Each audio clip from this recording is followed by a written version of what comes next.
Welcome, test dummies, to the Cardboard Crash Course. My name's Ethan, and today we're talking about the Naaz-Rokha Alliance. This is my favorite faction from the Twilight Imperium 4th edition expansion, Prophecy of Kings, shown right here. If you have never played the game before and would love to learn, I have a how to play guide. It's very long, so be prepared, but it goes super in-depth into every mechanic in the game, and I think it actually turned out really well, so that'll be in the card in the top right corner there. If you want to know more about the crash course, or even participate in the creation of this, the Discord is going to be in the description. You can go ahead and talk to me, or so many other test dummies on the channel. Without further ado, let's get into both the component overview as well as the in-depth guide for the Naaz-Rokha Alliance. Here we have the Naaz-Rokha Alliance's faction sheet. This is a symbiotic relationship between two races, both outcasts and hunted by other races of the galaxy, notably the barony of Letnev.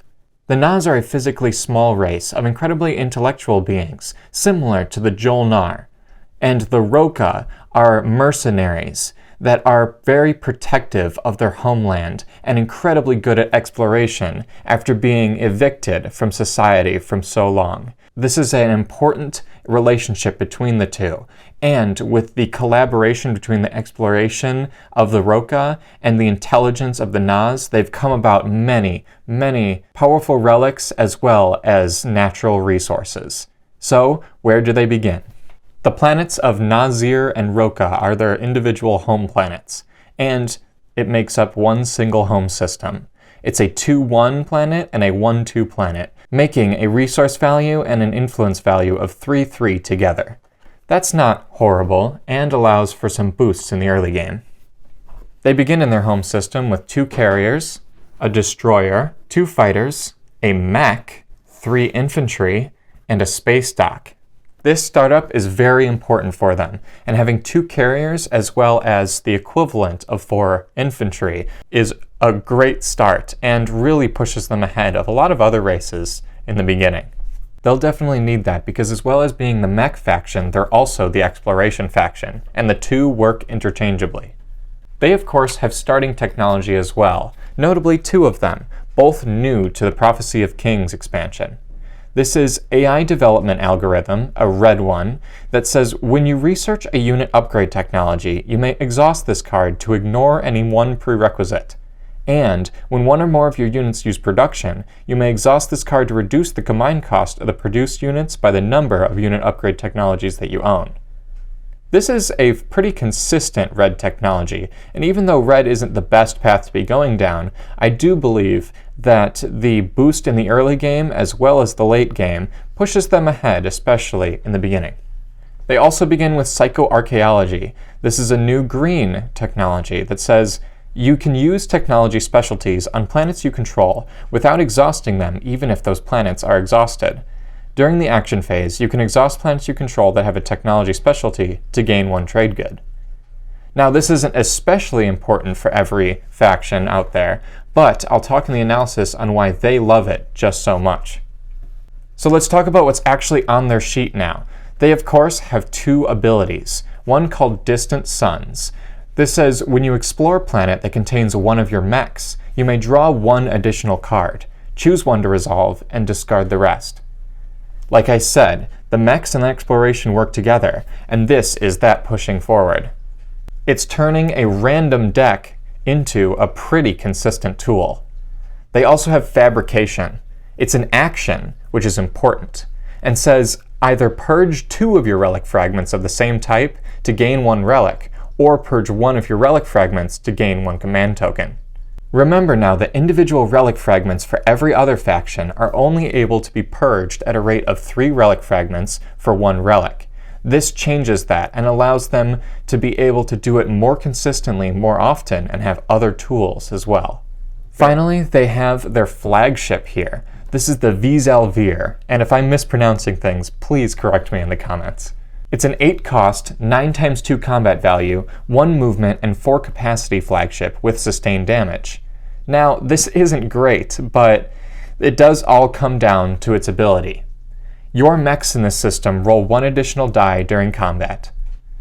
Well, if you're thinking back to what mechs normally are, this isn't so amazing. But in just a moment after their technologies, we'll talk about their mech and see why it's so great. So just like they have red and green starting technologies, they also have red and green faction technologies, which we'll talk about supercharged first. This is a one prerequisite technology that says, at the start of a combat round, you may exhaust this card to apply +1 to the result of each of your unit's combat rolls during this combat round. Notably, you'll be wanting to use this on their mechs. Again, we'll talk about that in a moment.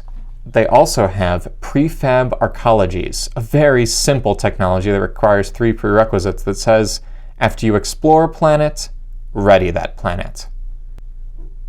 This is very, very straightforward, and funnily enough, kind of works against AI development algorithm, but together they're also great as well. So let's not waste any more time. Let's see what I'm talking about with this insane mech. The Eidolon. It's a 2-cost, 6x2 combat value mech with sustained damage, already much better. But it also says, if this unit is in the space area of the active system at the start of a space combat, flip this card. And it begins with this side face up, so it switches into the Z-Grav Eidolon. When it's in the space area of the active system, it's also a ship. At the end of the space battle, flip this card. So their mechs are the only mechs to have a double-sided card.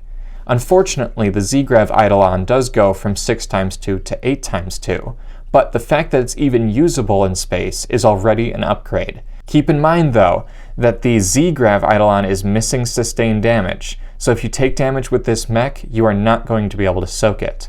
However, it does go back into its Eidolon phase at the end of the space combat. Next up are their 3 faction leaders. Starting with the Agent, Garv, and Gun. This is who you see on the faction sheets. What's funny about these is that the game never tells you which one is which on any of these. I like to think that Garv is the little guy. At the end of a player's turn, you may exhaust this card to allow that player to explore one of their planets. This is obviously going to be used on yourself most of the time, but is powerful nonetheless. Next up is their commander, Dart and Tie. It unlocks by having mechs in 3 systems. You have to have them in different systems, remember. And when it unlocks, it gives you the passive ability. After you gain control of a planet that was controlled by another player, you may explore that planet. This is not normally a possibility for factions, so Dart and Tie really pushes you forward, even in the middle game. And finally, their hero, Hesh and Prit. It unlocks by having 3 scored objectives, either public or secret as always, and gives you the ability Perfect Synthesis. And this is a mouthful, so give me a moment. It's an action. It says gain 1 relic and perform the secondary ability of up to 2 readied or unchosen strategy cards. During this action, spend command tokens from your reinforcements instead of your strategy pool. Then purge this card. I'll definitely have a lot to say in the analysis, so hold on that just a moment. And the final card that they have is their Promissory Note. Of course, you'll be giving this away to other players, so they have the ability purge 2 of your relic fragments of the same type to gain 1 relic. Then return this card to the Naaz-Rokha player. And it is, of course, an action, so it allows them to stall. This basically gives them the ability of Distant Suns, without the making of a command token part. So that's all of their cards. I love the Naaz-Rokha Alliance, and if you've seen my faction tier list, which I'll put in a card right there, then you'll know that I have a definite bias towards them. But that won't let me get in the way of telling you all about their pros and cons, so let's get right into that. Okay, the Naaz-Rokha Alliance. So, like I said before, this is actually one of my favorite factions. I think it is my favorite faction from the Prophecy of Kings expansion. I made a faction tier list earlier this year, which you can also find probably in the description there. I also just played a game with them in person with my best friends last week, and they showed once again that they're just consistent fun. But why is that? Why are the mechanics participating in that consistent fun? I think it's because they always have something to do, and they're one of the only factions that always feels this way. That's because from the very first turn of the game, they have a boost above and beyond most other factions. They can explore with that mech, where they're the only ones to begin with a mech, and take 2 exploration cards instead of just 1. So you can start fishing out those relics and even start stalling your way to command counters from the very first turn of the game. That's very fun, and starting with a boost provides with an exponential growth towards the end game.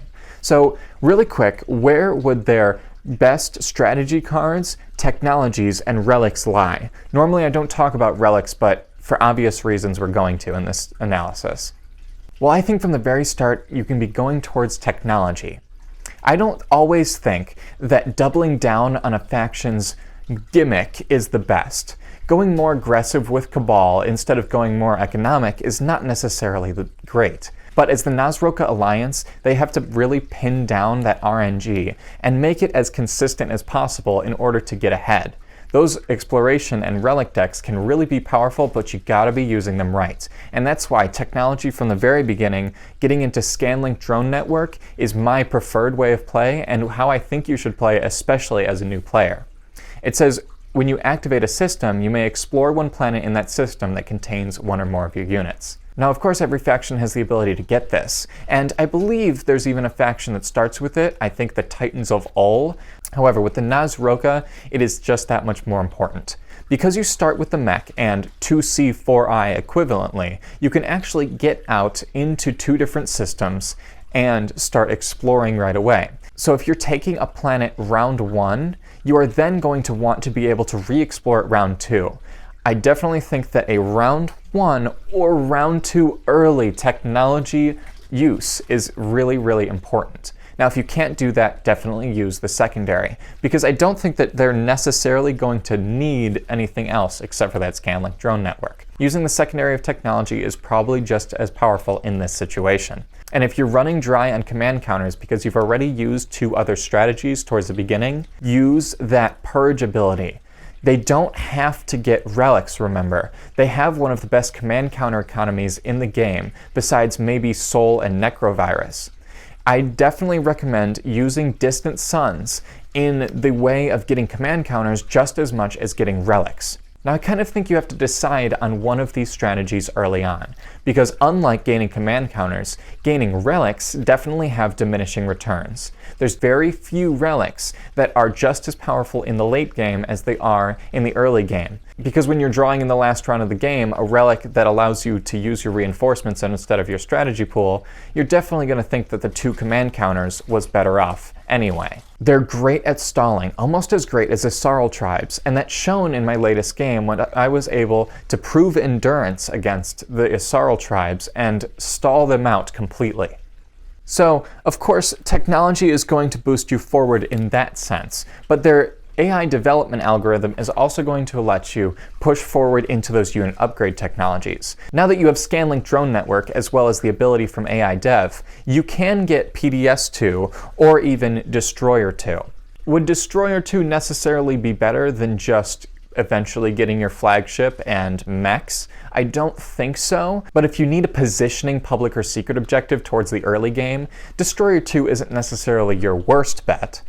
This all comes with the clause of do what's most important in the situation, as always. Another strategy card I think is really important for them is Warfare, and this goes with 2 very specific technologies, Sling Relay and Self-Assembly Routines. Being able to build your flagship and then lock down Mechatol Rex with all of those mechs you're going to build for free after making a forward space dock is going to surprise a lot of people and lets them be one of the most powerful Mechatol Rex races. So Warfare and technology are definitely your best friends towards the early game. You don't need to go for leadership necessarily because of that strong command counter economy.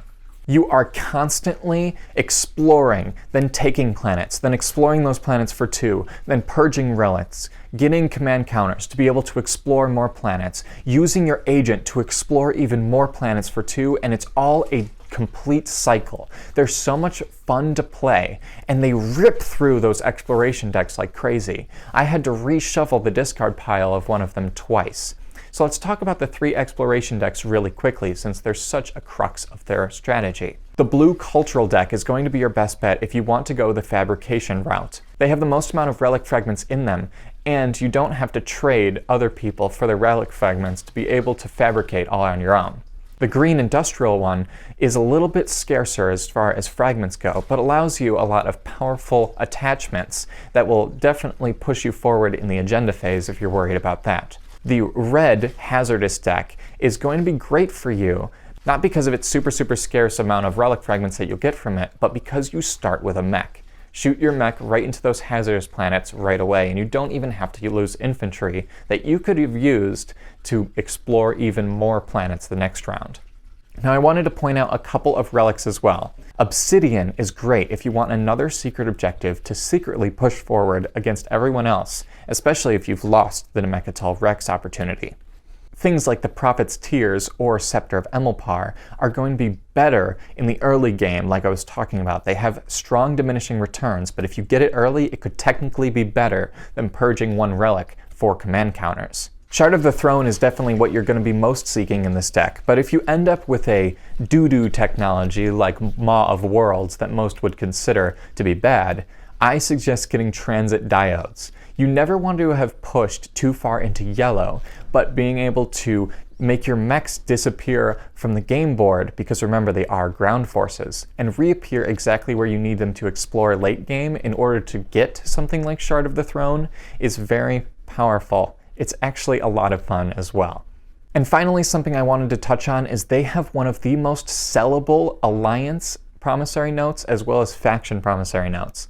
Their alliance just allows them to explore planets when they take them from other people, so selling it to somebody who's very aggressive is important. And their promissory note that allows somebody else to use your fabrication ability essentially is nothing against you, and somebody would definitely be craving for it. You have to sell it for a good amount because it would be better than just buying the relic off of them, but it definitely is important. They can be incredibly friendly or incredibly strong, depending on how you play them, but one way or another, they're going to be consistent. I'd like to thank my patrons really quick, especially students and professors, starting with MJ Skywalker. If you want to help me out, I would so greatly appreciate it. I don't know how anybody is willing to do that because I'm just a small channel, but if you want to throw $5 and get a lot of discounts and free merch sent straight to your door, that would be really appreciated. Have a great rest of your day, and Pax Magnifica, Bellum Gloriosum.